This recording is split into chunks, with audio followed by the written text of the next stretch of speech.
Hello दोस्तों, और आपका स्वागत है।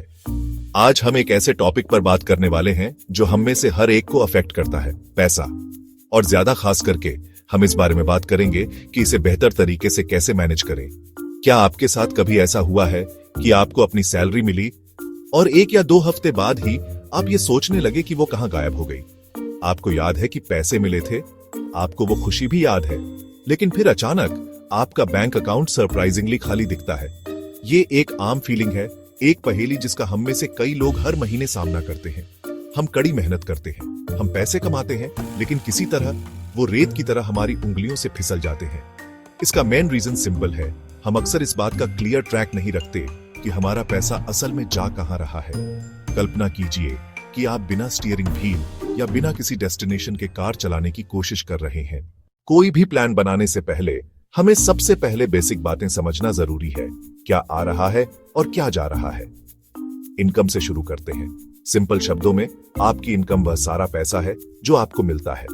ज्यादातर लोगों के लिए यह उनकी जॉब से मंथली सैलरी होती है, लेकिन इसमें साइड बिजनेस से मिलने वाला पैसा, आपके पास मौजूद प्रॉपर्टी से मिलने वाला किराया या वीकेंड पर किया गया फ्रीलांस वर्क भी शामिल हो सकता है। यह आपकी टोटल इन हैंड या टेक होम सैलरी है, वह अमाउंट जो टैक्स और प्रोविडेंट फंड जैसे सभी डिडक्शंस के बाद आपके बैंक अकाउंट में क्रेडिट होता है। यह आपके बजट का स्टार्टिंग पॉइंट है, वह टोटल अमाउंट जो आपके पास हर महीने काम करने के लिए होता है। अब दूसरे पार्ट के लिए, जो अक्सर ज्यादा कॉम्प्लिकेटेड होता है, आपके एक्सपेंसेस। यहां चीजें मुश्किल हो जाती हैं क्योंकि पैसा कई अलग अलग डायरेक्शंस में बहता हुआ लगता है। एक टिपिकल महीने के बारे में सोचें। आप अपने घर का किराया या अपना होम लोन ईएमआई चुकाते हैं। अब जब हम इनकम, नीड्स, वांट्स और सेविंग के बीच का डिफरेंस समझ गए हैं, तो आइए एक सिंपल रूल के बारे में बात करते हैं जो इन सबको एक साथ लाता है, 50-30-20 रूल। इस रूल को यूएस सीनेटर एलिजाबेथ वॉरेन ने अपनी बुक में पॉपुलर किया था। यह नियम सुझाव देता है कि आपको अपनी टेक होम इनकम को 3 कैटेगरी में डिवाइड करना चाहिए। 50% आपकी नीड्स के लिए, 30% आपकी वांट्स के लिए और 20% आपकी सेविंग और कर्ज चुकाने के लिए। ये एक क्लियर और बैलेंस्ड गाइडलाइन प्रोवाइड करता है। ये श्योर करता है कि आप अपनी जरूरतों को पूरा करते हैं, अपनी लाइफ को एंजॉय करते हैं और साथ ही एक सिक्योर फ्यूचर भी बनाते हैं। आइए पहले पार्ट को ब्रेक डाउन करते हैं। नीड्स के लिए 50%। ये कैटेगरी आपके सभी एसेंशियल एक्सपेंसेस के लिए है, वे बिल्कुल जरूरी चीजें जिनकी आपको जीने के लिए जरूरत है। इसमें आपके हाउसिंग कॉस्ट्स शामिल हैं, जैसे मंथली रेंट या होम लोन ईएमआई। इसमें आपके यूटिलिटी बिल शामिल हैं, जैसे बिजली, पानी और कुकिंग गैस। अगला है वांट्स के लिए 30%। ये कैटेगरी पूरी तरह से आपकी लाइफस्टाइल चॉइसेस के बारे में है। ये बजट का फन पार्ट है। इसमें आपके फेवरेट रेस्टोरेंट्स में बाहर खाना, मूवी देखने जाना या नेटफ्लिक्स, स्पॉटिफाई जैसी सब्सक्रिप्शन शामिल है। फाइनली, हमारे पास आपके फ्यूचर के लिए सबसे जरूरी पार्ट है, सेविंग और कर्ज चुकाने के लिए 20%। यही आप सबसे पहले अपने फ्यूचर सेल्फ को पे करते हैं। यह कैटेगरी फाइनेंशियल फ्रीडम के लिए आपकी टिकट है, जो आपको वेल्थ बनाने और लाइफ की अनसर्टेनिटीज के खिलाफ एक सेफ्टी नेट बनाने में हेल्प करती है। थ्योरी बढ़िया है, लेकिन आइए देखें कि 50-30-20 रूल रियल वर्ल्ड में एक प्रैक्टिकल एग्जाम्पल के साथ कैसे काम करता है। आइए कल्पना करें कि एक व्यक्ति है जिसका नाम रोहन है, जिसकी मंथली टेक होम सैलरी सभी टैक्स और डिडक्शंस के बाद 50,000 रुपये है। हमारे नियम के अनुसार रोहन को अपने फाइनेंसेस को इस तरह से स्ट्रक्चर करने का टारगेट रखना चाहिए। सबसे पहले उसकी इनकम का 50%, जो 25,000 रुपये है, उसकी नीड्स के लिए एलोकेट किया जाना चाहिए।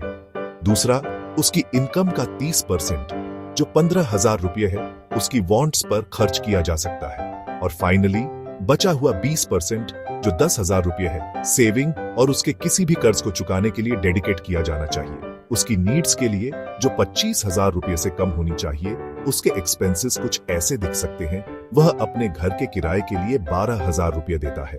अगर हम इन सबको जोड़ें, 12,000 प्लस 2,000 प्लस 5,000 प्लस 2,000 प्लस 1,000, तो टोटल 22,000 रुपये आता है। यह उसकी 25,000 रुपये की नीड्स की लिमिट के भीतर है, जो एक बढ़िया साइन है।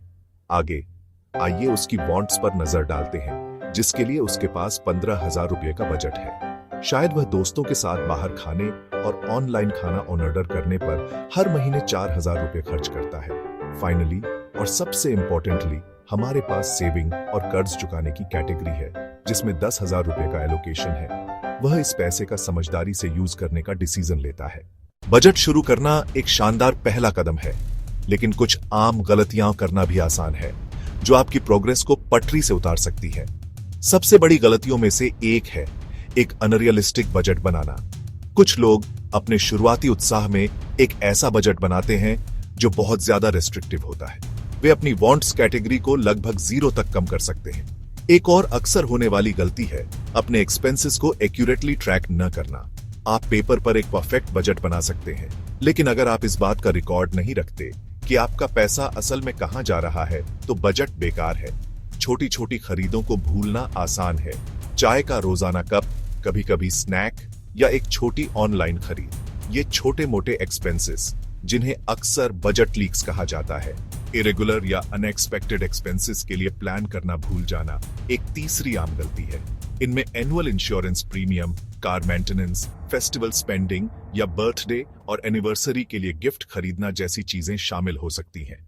इससे निपटने का एक अच्छा तरीका सिंकिंग फंड्स बनाना है। आप इन इरेगुलर एक्सपेंसेस की एनुअल कॉस्ट का एस्टीमेट लगा सकते हैं, उसे 12 से डिवाइड कर सकते हैं और हर महीने उस छोटी अमाउंट को अलग रख सकते हैं। 50-30-20 जैसे सिंपल बजटिंग रूल को अपनाना आपकी डेली रूटीन में एक छोटा सा चेंज लग सकता है, लेकिन इसके long term benefits incredibly powerful और ट्रांसफॉर्मेटिव हैं। सबसे इमीडिएट बेनिफिट फाइनेंशियल स्ट्रेस और एंजाइटी में सिग्निफिकेंट रिडक्शन है। हालांकि एक बार जब आपके पास बजट होता है तो आपको कंट्रोल की भावना मिलती है। समय के साथ कंसिस्टेंट बजटिंग आपको अपने मेजर लाइफ गोल्स को बहुत तेजी से अचीव करने में हेल्प करती है।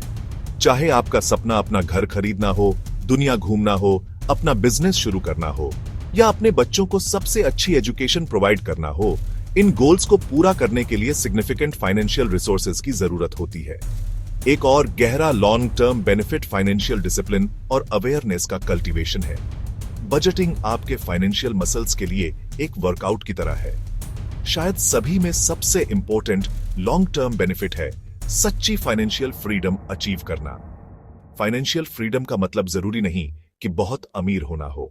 जैसे जैसे हम अपनी डिस्कशन के एंड पर आते हैं, मेन मैसेज जो आपको याद रखना है वह यह है, अपने पैसे को मैनेज करना कॉम्प्लिकेटेड या डरावना होना जरूरी नहीं है।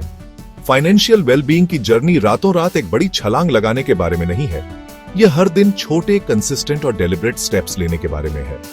50-30-20 रूल कोई कठोर नियम नहीं है जिसका आपको पहले दिन से ही परफेक्टली पालन करना होगा। इसके बजाय इसे एक फ्रेंडली गाइड के रूप में सोचें। अपने एक्सपेंसेस को ट्रैक करने और उन्हें नीड्स, वांट्स और सेविंग में कैटेगरीज करने का सिंपल एक्ट सच में आंखें खोलने वाला हो सकता है। यह एक अंधेरे कमरे में लाइट जलाने जैसा है। आप अचानक सब कुछ क्लियरली देख सकते हैं। यह अवेयरनेस चेंज की तरफ पहला और सबसे क्रिटिकल स्टेप है। ट्रैकिंग की यह छोटी सी आदत मोमेंटम बनाती है और हर गुजरते महीने के साथ आप अपने फाइनेंशियल डिसीजन के बारे में ज्यादा कंट्रोल में और ज्यादा कॉन्फिडेंट महसूस करेंगे। याद रखें कि गोल प्रोग्रेस है, परफेक्शन नहीं। आपकी फाइनेंशियल जर्नी एक मैराथन है, स्प्रिंट नहीं। जो मायने रखता है वह लॉन्ग टर्म में आपकी कंसिस्टेंसी है। हर रुपया जिसे आप कॉन्शियसली खर्च करने के बजाय सेव करने का डिसीजन लेते हैं, वह एक छोटी जीत है। आपके फ्यूचर फाइनेंशियल फोर्ट्रेस के लिए एक बिल्डिंग ब्लॉक है। आखिरकार अपने पैसे पर कंट्रोल पाना आपके और आपके परिवार के लिए सबसे एम्पावरिंग चीजों में से एक है जो आप कर सकते हैं। यह सेल्फ केयर का एक रूप है जो लाइफ टाइम के लिए डिविडेंड्स देता है। आज से शुरू करके इन सिंपल प्रिंसिपल्स के साथ आप एक बीज बो रहे हैं जो फाइनेंशियल सिक्योरिटी का एक मजबूत पेड़ बनेगा, जो आपको आने वाले सालों तक छाया और फल प्रोवाइड करेगा। शुरू करने के लिए परफेक्ट टाइम का इंतजार न करें, क्योंकि परफेक्ट टाइम अभी है। एक नोटबुक लें या एक बजटिंग ऐप डाउनलोड करें, अपनी इनकम को समझें, अपने खर्चों को ट्रैक करें और 50-30-20 रूल को ट्राई करें। आपके पास अपनी फाइनेंशियल स्टोरी को बदलने की पावर है, एक बार में एक छोटा स्मार्ट डिसीजन।